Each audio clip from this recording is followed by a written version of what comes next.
What's up, guys? This is the Prime Design Podcast. My name is Mita Kuzmahenina, And I'm Ryan Srinivasan. and we are two halves of Cerberus Trillion, an independent video game studio that prides itself in making games that are innovative, cool, and hopefully fun to play. And when we say innovative, we mean innovative. Yeah, so we do this podcast every week. Oh God, did I just say podcast? We do this pod. I'm not British. We do this podcast every week to talk about game design and how it relates to different games that we played um, and different games that are in the news right now. And then we also go over sections from the Game Design 101 blog from the Critical Gaming Network website, which is made by Richard Terrell. So each week we go over one of the articles in there. And if you're looking for more Richard Terrell content, he is now on designoriented.net. But yeah, he's got a ton of really good info on there. So each week we go through one of his blog posts on there. This week we will be recapping Interplay, the past two parts for Interplay, which we've done in past episodes, and we will be talking about Neo RPG, which is a game that Richard Terrell has created. So yeah. Dope. All right.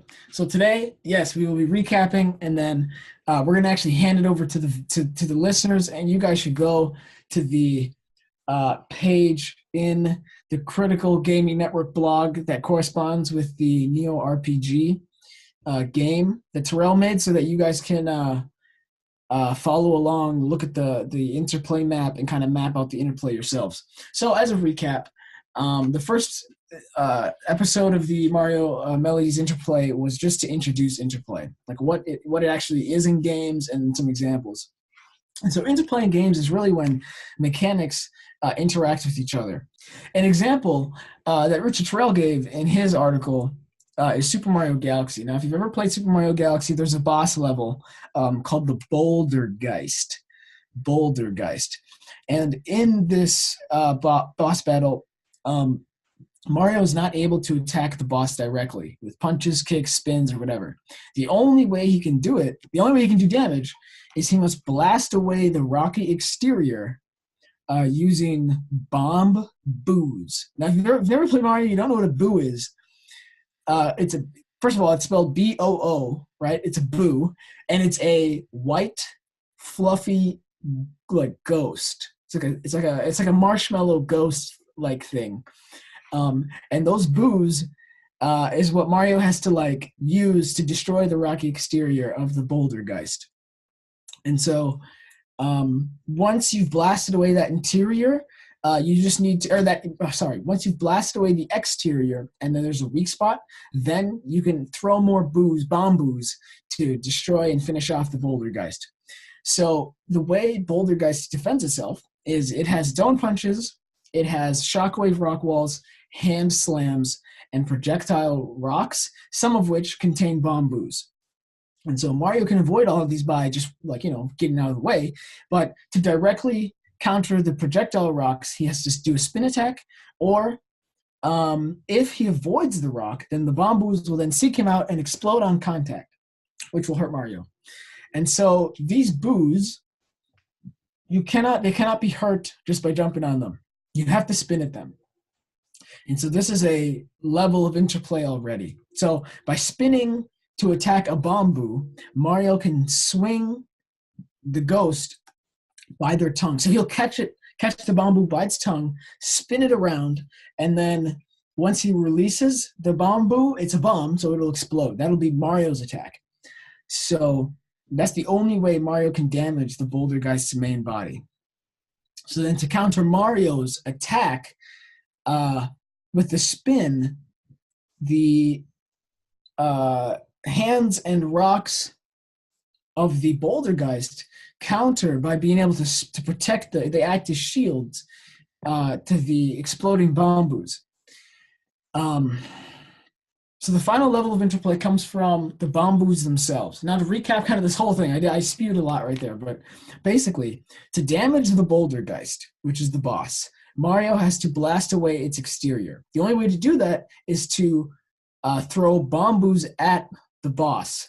Now, once Mario grabs a hold of a bamboo by its tongue, the bamboo itself slowly, like it's like a ticking time bomb. They'll slowly retract their tongue as Mario's swinging. So if Mario takes too long to swing the bamboo, it'll explode on Mario. And that's the bamboo's counter to Mario's attack.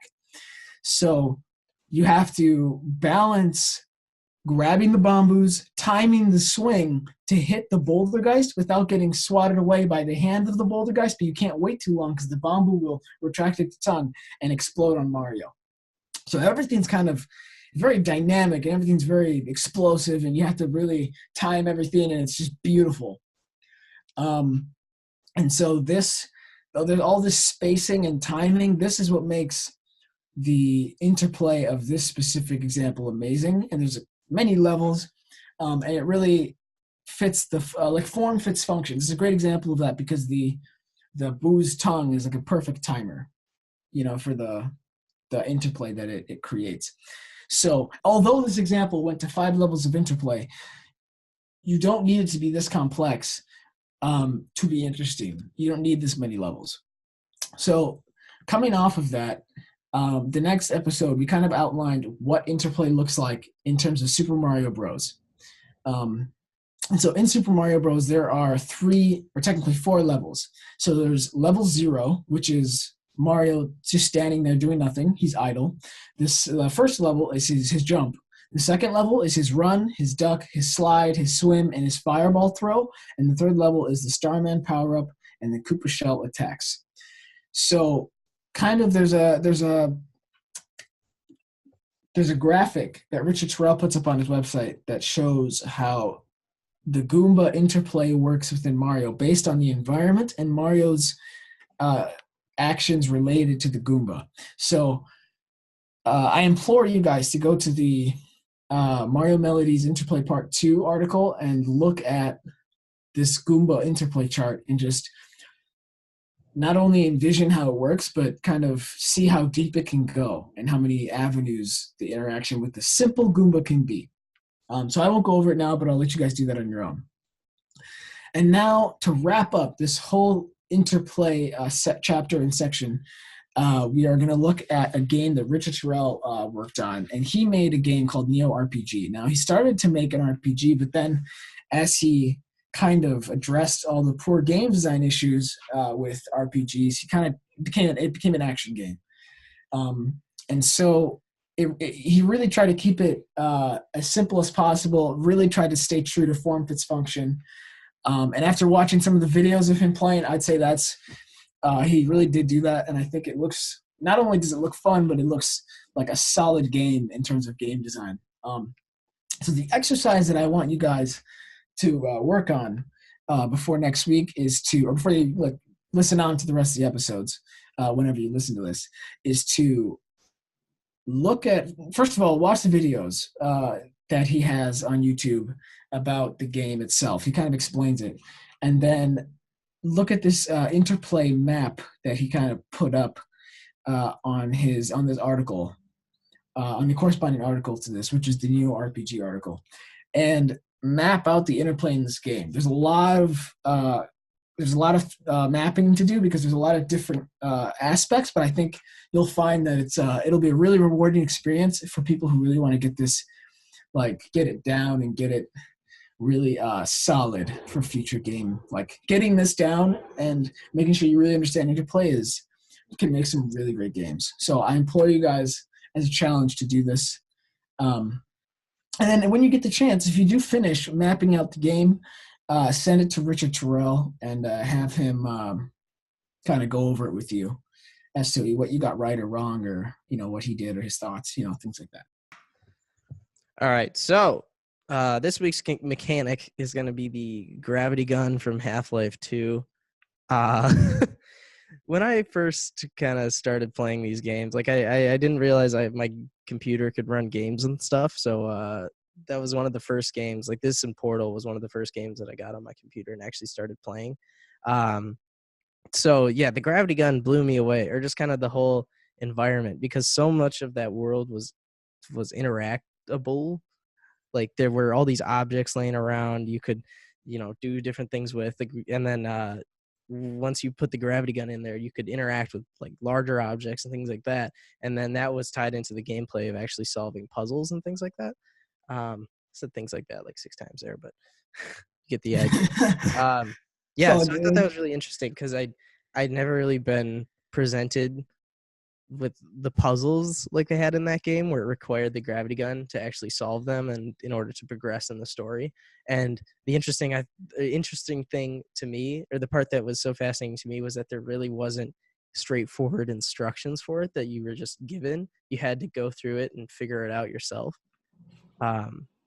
Yeah, and then the gravity gun just led to a whole bunch of really fun different I don't know, gameplay styles where you could pick up objects and throw them at people. I know in that zombie level, I think it's like Ravenholm, I think it's called.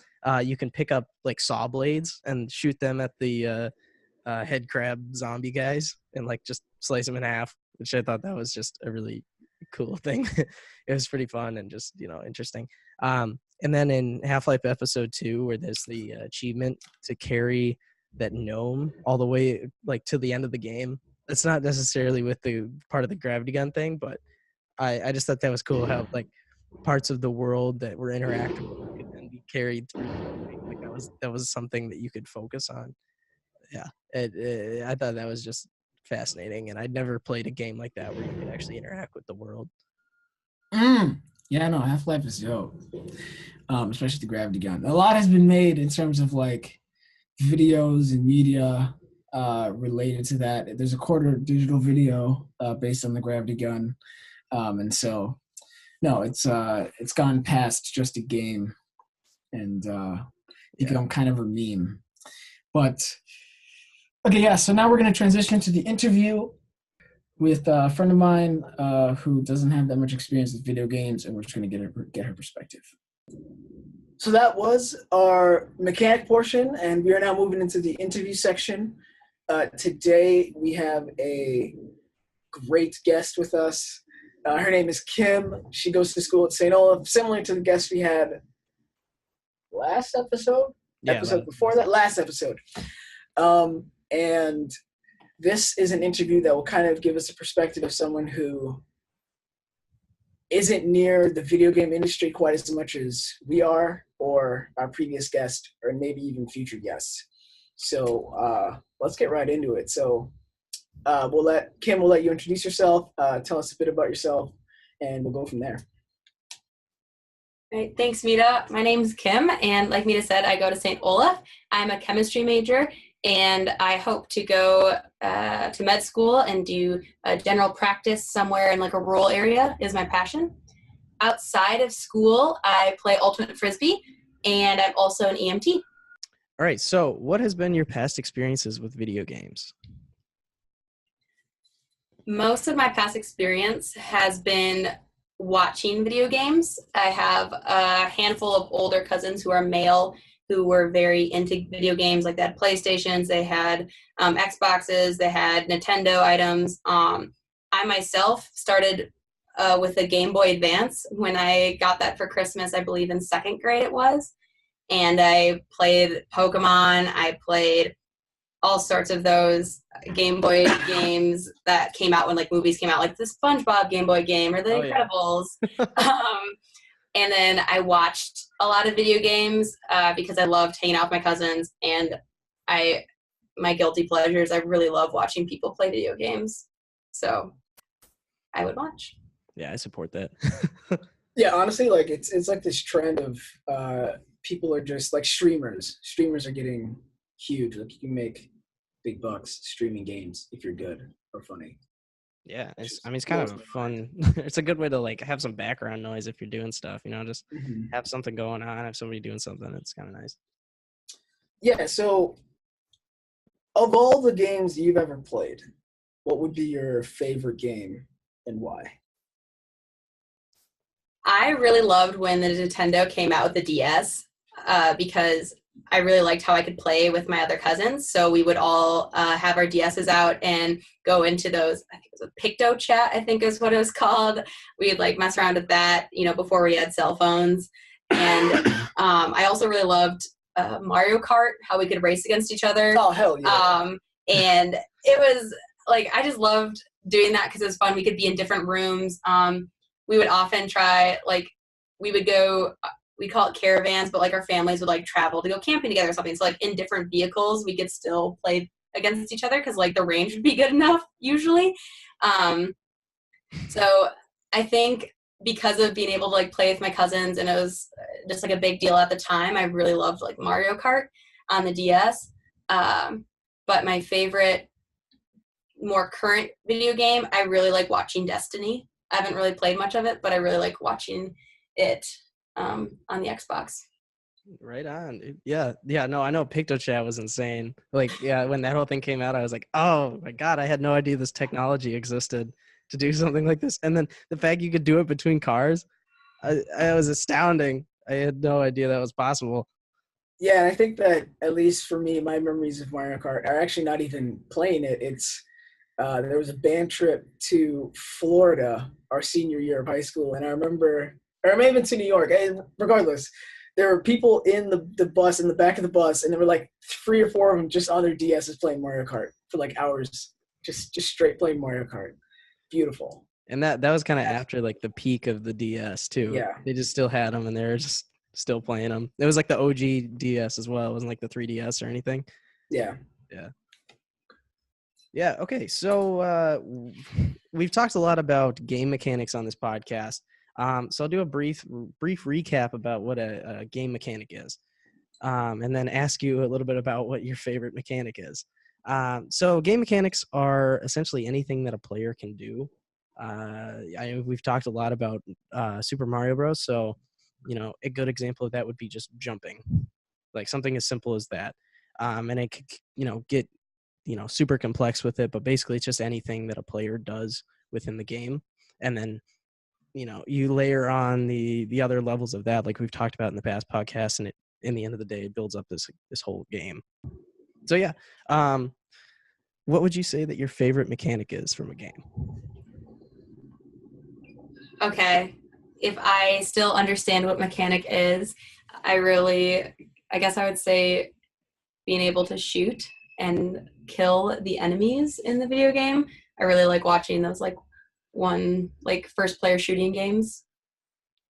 Yeah, that's good. Not sure if that's what you're getting into. Yeah, no, I mean, I think that works. Yeah. I know.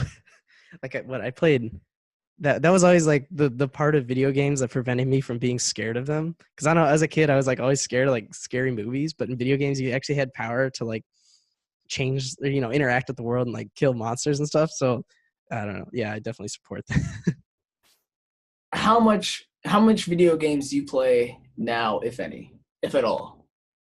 I don't play any when I'm at college. I try really hard to stay focused because I can get super sucked into things like video games really easily. I would say when I go home, my guilty pleasure is every once in a while playing some Sims. That was kind of like a big video game for me. Actually, that would have been my video game before my Nintendo 64 or even the Game Boy. Like me and my cousins played a lot of Sims at my grandma's house. Anyway, but I would say when I go home, I'll play on the Xbox, maybe an hour or two a day, depending on how long I'm home. But I'll play like with my brother. I'll play like Gears of War is kind of like our older guilty pleasure, but otherwise some Destiny or some Modern Warfare. Okay, so now coming into this next question is, what would get you to play video games more? Yeah, we'll go with that. Honestly, a lot of video games nowadays are really incorporating like a play online, play against other people, and I fucking hate it. I am not good enough to go against these people who spend hours a week playing video games. Like, that's great that you do. That's awesome. You're really good at it. So then those games where it's like, go play with people online, I get fucking shit on, and it's no fun. I'll feel that. Like, Yeah. I'm not good enough for that kind of shit. And so a lot of those games that are now coming out where like you're forced to play online with other people all the time, I'm not a fan of. So having an option to have more like storyline games. I was about to say, singular experience, narrative focused. I'm starting to see that also in more in the indie game space. I feel like that's coming back, but totally understand. No, single player games, I absolutely love it because of that. Like, you don't have to rely on connecting to a server or doing like matchmaking stuff, and then you can just have like a nice experience regardless of your skill level. Because I know I'm terrible at video games and multiplayer games. I'm terrible at that. So don't have to worry about that. You can just go and have a good time, and it's just easier. All right, so what would be your ideal video game if you could come up with anything or play anything? That is a really hard question because I wouldn't say that like that kind of creativity is anything that I've really like spent much brain power on. I think it's so cool how y'all like talk about how you'd make a video game and what you'd put into it. That's not something I really think about. I mostly just think about if I see a video game, whether or not I'd like to play it or not. But my ideal video game to play would probably be, I really enjoy like the racing games, and I think that's maybe because I feel like I'm better at those. My ideal video game to watch is like one of those video games that has a really complex storyline. I love good storylines. And one where it's kind of a combination of like covert missions, where you have to, honestly, ones that are like more violent. Like I like, like either killing your enemies with swords or guns or whatever. I think those are more exciting than something like Portal is a really cool game, but I don't really enjoy watching it because it's just watching someone solve a puzzle. I'd rather play that myself. So when it comes to watching video games, I'd rather watch something like Assassin's Creed or Modern Warfare or Destiny. That makes sense. That makes sense. And so as someone who not only may not play as much video games or be around the industry as much as us or others, do you have any perceptions of the video game industry? I have a general idea that there are video game companies that are more powerful and bigger than others. Any perception I have of the video game industry definitely comes straight from whatever my cousins or little brother are saying about certain games or certain companies and aren't like my own thoughts. But I guess when thinking of my own thoughts, I personally like Nintendo. I don't know if they're like a super moral company, but I've just kind of grown up with their consoles, with their games. So those are Nintendo as like a franchise is near and dear to my heart. And I guess along that would also be like, I also really love like Pokemon as well. It's also near and dear to my heart, but I wouldn't like Super Mario, like anything Mario, but I know that's all kind of within the same industry. So what are you familiar with like the independent video game industry at all? I would say probably not. I do enjoy watching, like I have a Steam account and I have some video games that I play on my Steam account that I don't think are from a major company, so they're probably indie. But I wouldn't even know how to label a video game company as indie.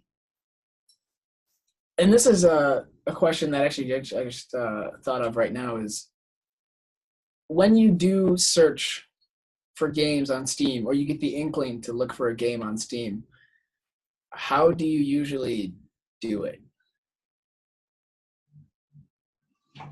My Steam usage pretty much is a direct result of what my little brother says that he think I would like.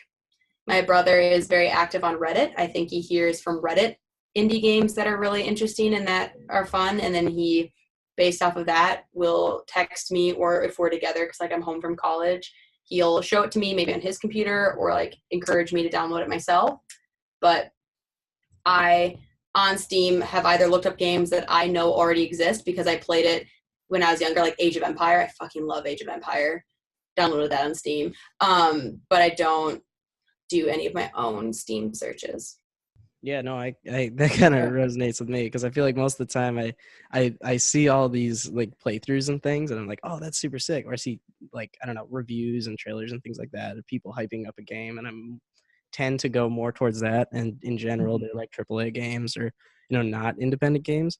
So I think it's kind of difficult sometimes to go and find indie games unless you are exclusively looking for it or you have somebody like us trying to Oh find yeah. talk about it, do something like this podcast where we have to like go through news and like try to uncover stuff. Mhm. Okay, so yeah, that was a great interview. Hope to have her on again. And now we're going to go into some AAA game news. Something I've seen recently is the Smash. The new Smash is going to have, or is it the new Smash or previous Smash? Let me just confirm One, here. I think like the Okay. What's that thing called? Super Smash Bros. Ultimate. The Switch. Yeah, Switch Super Smash Bros. Yeah, the Switch. Exactly. Yes. So I really should research this more before getting on the goddamn podcast. I should know the shit. But really, they are coming out with a new character that they haven't come out with before, and it's the Piranha Plant from the Mario franchise. If you're not familiar with the Piranha Plant, it was present in the OG Super Smash Bros. Super Smash Bros. The original in 1985, and it would come out of the pipes. So if you ever played the game, there's a pipe, and if you get close enough to it, the piranha can come out and like start chomping. And if you hit the piranha, like you die. It wasn't really graphic or anything, which is a shame, but still. But no, they're bringing the Piranha Plant into the game, and there's already a lot of like funny tweets and funny media about it if you go to the Kotaku article. But personally, I find it quite fascinating, and the reason I find it quite fascinating is it doesn't have feet. Like it's a plant in like a clay, like what is it called, like a vase, terracotta pot thing. like a pot. Yes, it's in a pot. Jesus, I don't know. I don't know what that. How do I not know what that is? But it's in a clay pot, right? And is it just gonna waddle? Is it gonna jump? Is it gonna? I don't know what its movement is gonna be. Do you know what I mean? Are its roots gonna be like legs? Do you know what I mean? Like that would be interesting. It can like slither around like an octopus or something. But I don't know what its movement's gonna be. But I know that the mouth is gonna have a lot to do with the attacking. It probably can like slam its face. Like it could slap you with its head or something. Maybe bite you a little bit. Yeah, I just don't know what kind of moves they're gonna give it. Yeah, we talked about the Piranha Plant in the Interplay episode, I think, last time. So yeah, stuff going on there. If you guys haven't seen the trailer for this new Super Smash Bros, though, it looks super badass. Definitely. I have not seen the trailer. Yeah, I think I will go check that out. It came out pretty recently, and holy cow, it looks badass. So yeah, give that a watch. No, legit. And you know what? I'm a lifelong Nintendo fan. I always have been, and I think that like from their days of crushing, like, first of all, I did not live during the days of the original Super Smash Bros. But I appreciate that era because they're the OGs of good game design. And then we come into the era of the N64, and my foray into FPS was the OG GoldenEye 007. And then, and then we got, my family also bought a Wii as well. Like we've had a Wii for like since it came out. And I think that was game changing. Although it set them back in the what is it? The console master race. But I feel like they're making a comeback that is rightfully due to them because I think what pisses me off the most is like they're not viewed as like serious gaming, and they weren't viewed that way for probably from like 2006 until like 2013. Like for a long time, they were not viewed as the serious gaming platform. And maybe that was on part during their marketing or maybe their products and some of the successes and failures. But I feel like now they're back in the hunt. because they're bringing titles like Dark Souls and the new Legend of Zelda, which I think is absolutely breathtaking. I think they even have Odyssey, if I'm not mistaken. They may or may not have it. If they don't now, they're going to bring it later. And they already have I believe they have COD. I'm blanking on some things. They may have Forza. There's what my point is more and more games are getting ported to the Switch that you would not anticipate being ported to the Switch, and it's a portable console. That to me, they're just always changing the game, and I'm happy that they're coming back. That's all. You know what I mean? I just feel great. That they're coming back. Yeah. They're back on the map again. Feels good. Yeah, definitely once they did the Wii though, it was just boom, a completely different way that they wanted to go with everything. Because when the Wii came out, actual people that previously weren't interested in video games started doing things. I mean, they did. I think it changed the market. Yeah, they became a more casual company for sure, and I think it started with the Wii, but also, I mean, it got away from hardcore gaming, but it also opened the door to so many other cool things. You'd have your grandma or whatever playing some Wii games with you, which I think no, for sure. And I think they helped with that. I think because then I don't know whether it probably came after, but the Xbox Connect, and then the PS Move and the PS their own motion control system came for casual gaming and whatnot. So I think they blazed that trail, and I think it was the beginnings of the VR systems that we have and whatnot, because they started the motion control stuff, which is what the controllers are for VR. It's pretty much the same thing, Yeah. So they did start something, but as a person who had played a lot of video games in the past, and I was not hardcore, but I still had this pride in serious gaming, and I'm just glad they're back. You know what I mean? I feel like they were just laughed at as a company, and that to me, that stung, because I really held them dearly as a company, and now it's we're coming back. The comeback is on for sure. Yeah. And it feels good. So that's the show, guys. So you can find us on social. We are on Twitter at Cerberus Trilly 2. That's spelled CERBERUS capital TRILLI 2, and that's the number 2. On Insta, we are at Cerberus Trillion. On Snap, we're at Certrill, CERTRILL. And then we have a website that's under construction at CerberusTrillion.com. And I guess you could go to the website, but there's really nothing there at this point.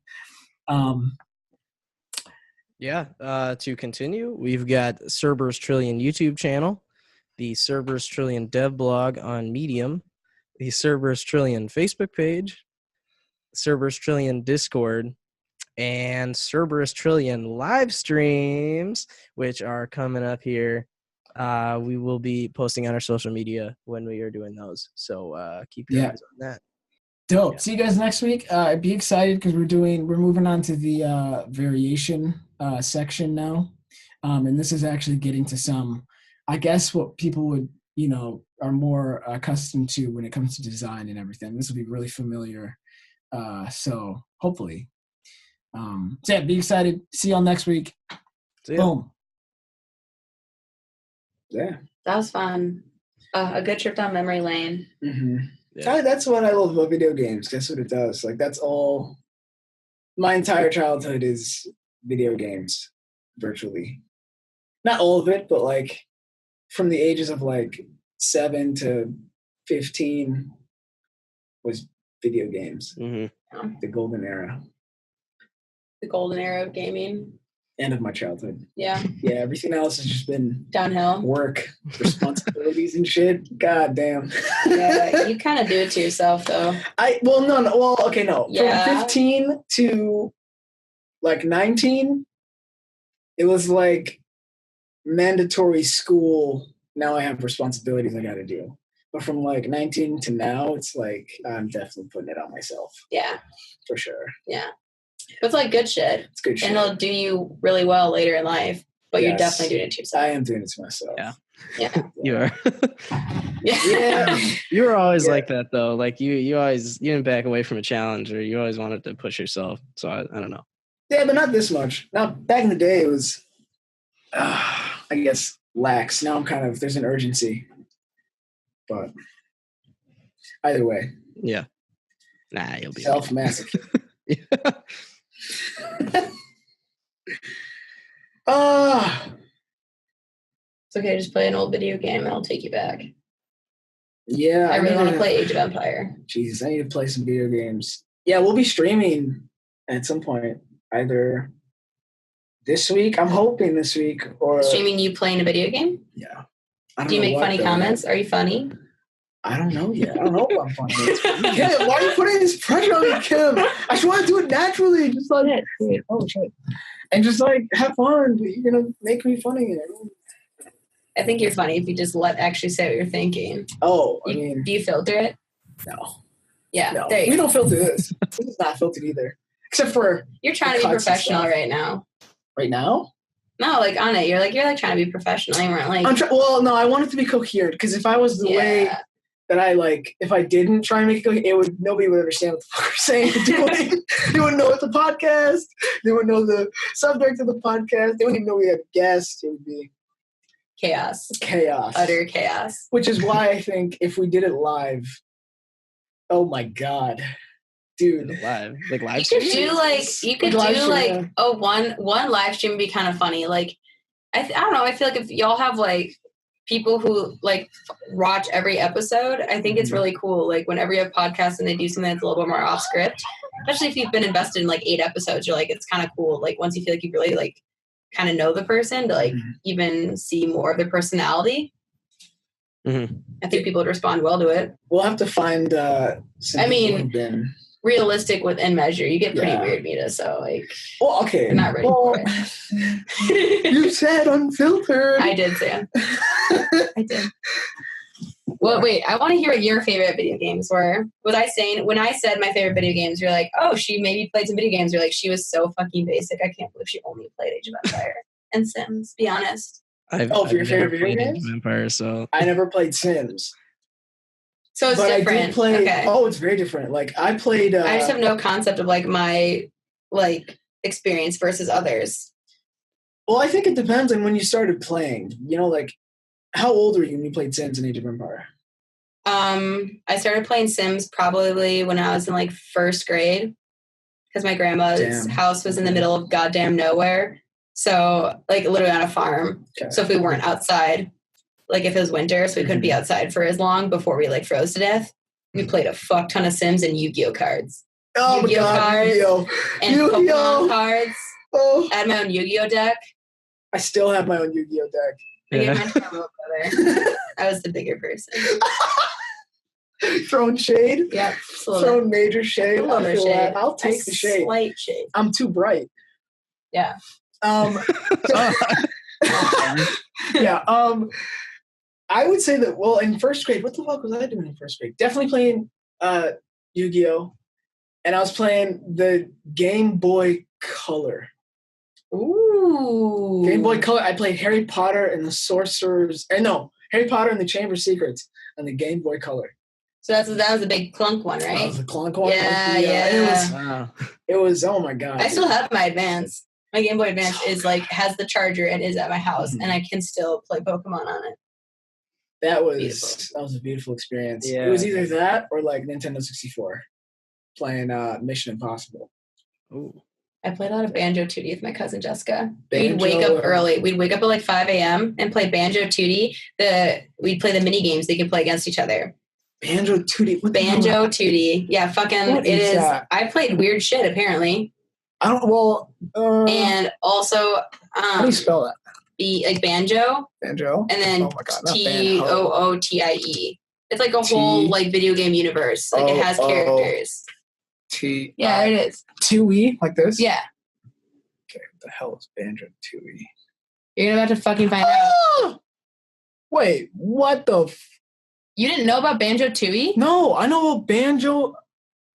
Oh, this is Banjo and Kazooie.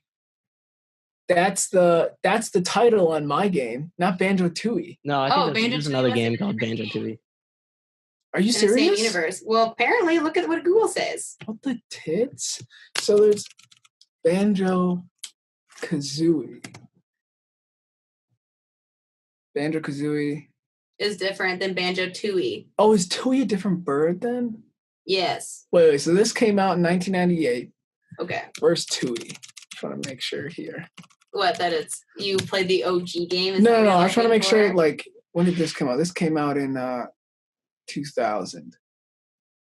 Mhm. This is the sequel. It must be another extension, like another storyline with the same. I didn't play the storyline. I literally played the It's mini in the game series. mini games on it. So there's one where you'd be a bird and you'd have to pick up eggs, but the eggs are what you shot at each other, and different eggs were different things. So you could have like a grenade egg or a fire egg or an ice egg or whatever the fuck. Mm-hmm. And me and my cousins would wake up like ungodly early and we would play that.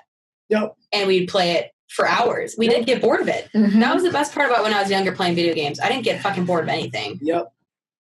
That I played it for hours and it was always funny and always a good time. Mm-hmm. And I bet if I tried to play it now, I'd get bored after like 40 minutes. Yeah, legit, Ryan, if you get time to get another emulator, get the N64 emulator and play either Banjo-Tooie, I don't know, that might have been on the N64, or Banjo and... Oh, it is. It is on the N64. Play both of them, Banjo-Tooie and Banjo-Kazooie. Because the storyline in Banjo-Kazooie is, like, the storyline, the play is amazing. Huh.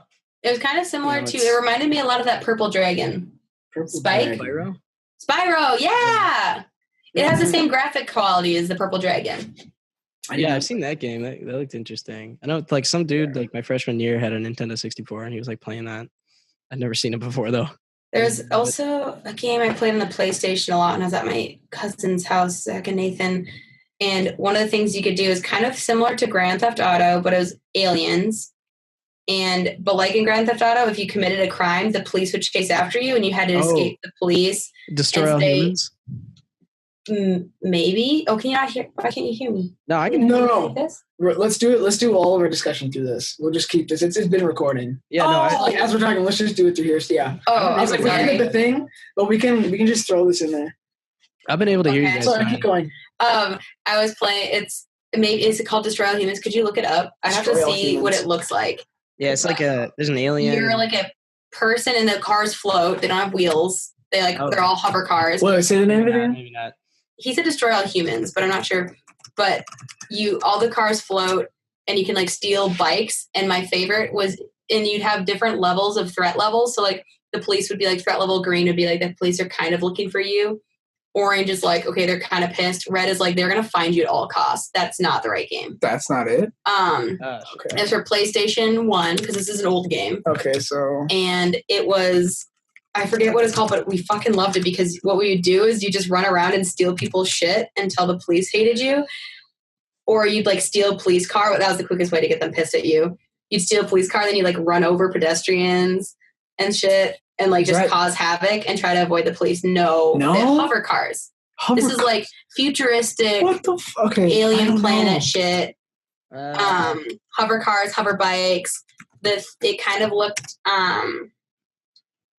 no, the gameplay was not dark. It was like happy. Do you know what I mean? Like it wasn't like aliens are gonna eat your face. It was like Ryan, aliens are happy. If you find it, share the screen, because I can't find it. Kind of not happy, but maybe aliens in the right word, but like alternate universe. You know, like it wasn't humans. It was some sort of I bet if I could text my cousin and get back to you, but we played a fuck ton of it, and we just liked it because it just was really fun to like cause havoc by stealing cars and trying to avoid the police. And it was really funny if you ran into things, and it was, you know what I mean? Like you just would watch, all of us would be watching, and we'd heckle each other. And what else would I play a lot when I was younger? We played a lot of Age of Empire. That was always fun. Sims, that's on the computer though. So like, and it depended on what we played on, like whose house we were at, because everyone had different gaming consoles for the most part, and like did different games and liked different games. Played some Lord of the Rings. My cousins were really into Lord of the Rings, so then of course I had to be into Lord of the Rings. and we played I think the PlayStation had a Lord of the Rings video game. But I don't know what else I played. I played my Game Boy Advance. I played a lot of Nintendo on the DS. So I got pretty good at Mario Kart. That's one of those games that I actually would start beating my older cousins at. Have you played the newer Mario Karts? That's the thing. My video game playing severely dropped off, I'd say, when I went into high school.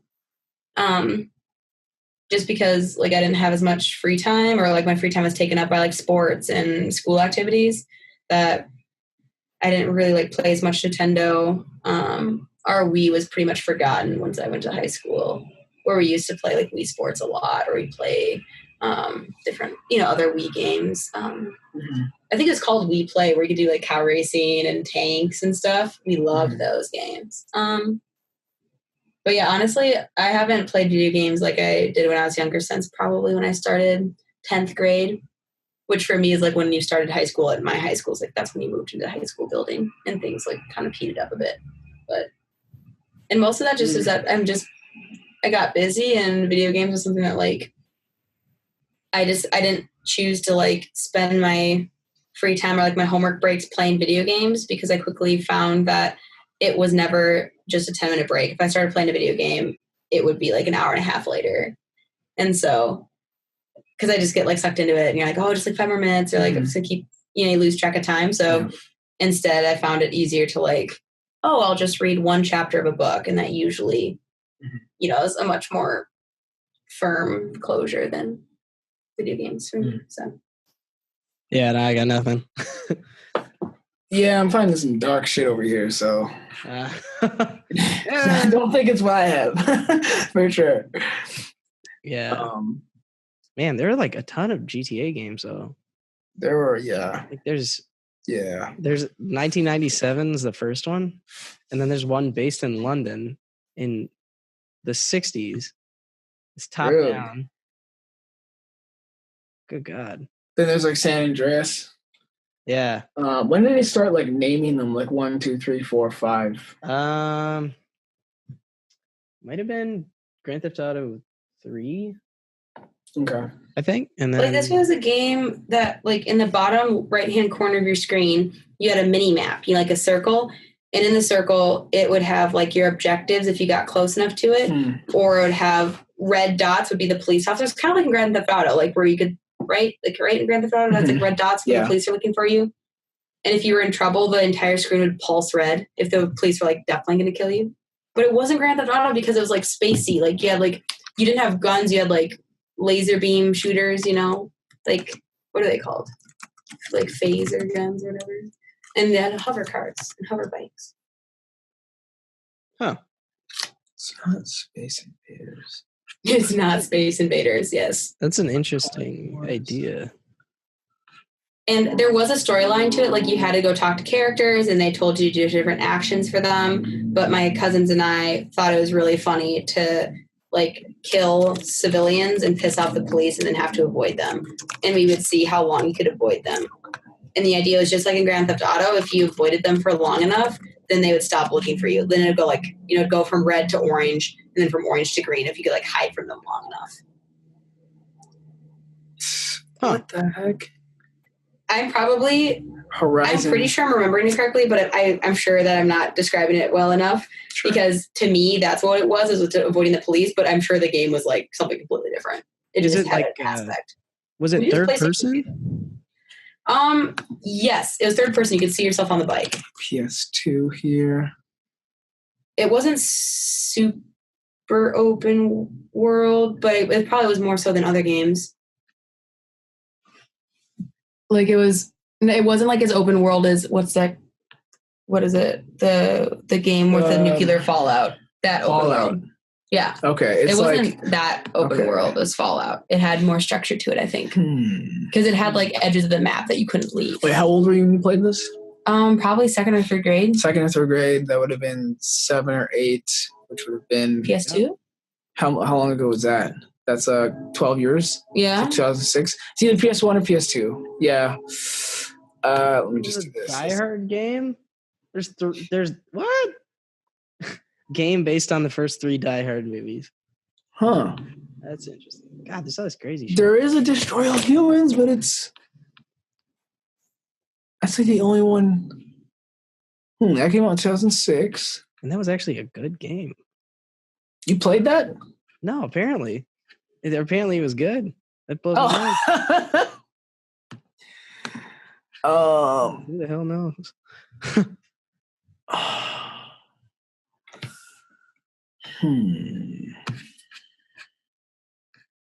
Yeah, I got nothing. I don't know.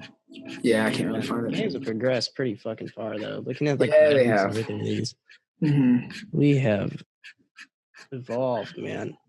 Who knows where they're gonna go as well? Exactly. Yeah. Well, I'll text you and sure. I could call Nathan. If you want to. Yeah. Nathan. Good. Okay, this is really bugging me because I'm trying to remember this game that we played a lot at your house. It was that game where we would steal like police cars and like bikes and stuff, and they're all hover cars, and we try to like avoid the police. Do you know what I'm talking about? Like, this is not the point of the game, but how we played it.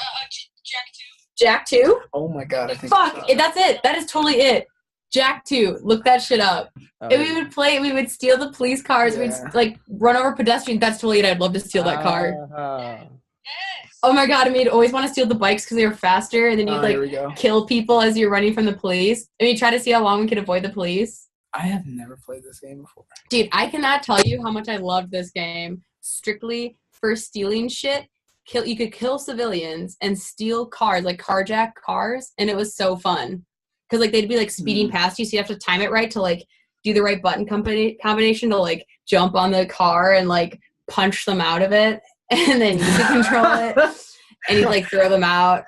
What a great way to grow up, you know? I just it was the golden age. Yeah, like video games are so fucking complicated nowadays. All I want to do is steal shit and make the police chase after me because that's funny. You still can. I don't know. I feel like crazy. What? No, yeah. Yeah, the game does seriously, really if you cool, can play it on Steam or something, like it was. I'm not sure if it came before Grand Theft Auto, but it definitely was either inspired Grand Theft Auto or is. No, it's similar. It's in the same class. Like they came out roughly at the same time. It's a competitor for sure. Yeah, then it definitely was a competitor for Grand Theft Auto. It was less violent in the way that like it was robot cops and it wasn't like super over sexualized females walking around and stuff because it was like not that. So I think that's probably why my cousins had it instead of Grand Theft Auto because it was similar and it was a lot of fun, but was what our parents figured was a little bit more appropriate because it was clearly not, you know, humans. And it was like most of the bad guys and stuff that you would hurt and stuff were robots, and it wasn't like super inappropriate. Like Grand Theft Auto kind of is. Yeah. Still is. Still is. Let's be honest. Yeah. Still is. Still is. We're just older, so we're like, it's fine. But yeah, so. Yeah. All right. Sick.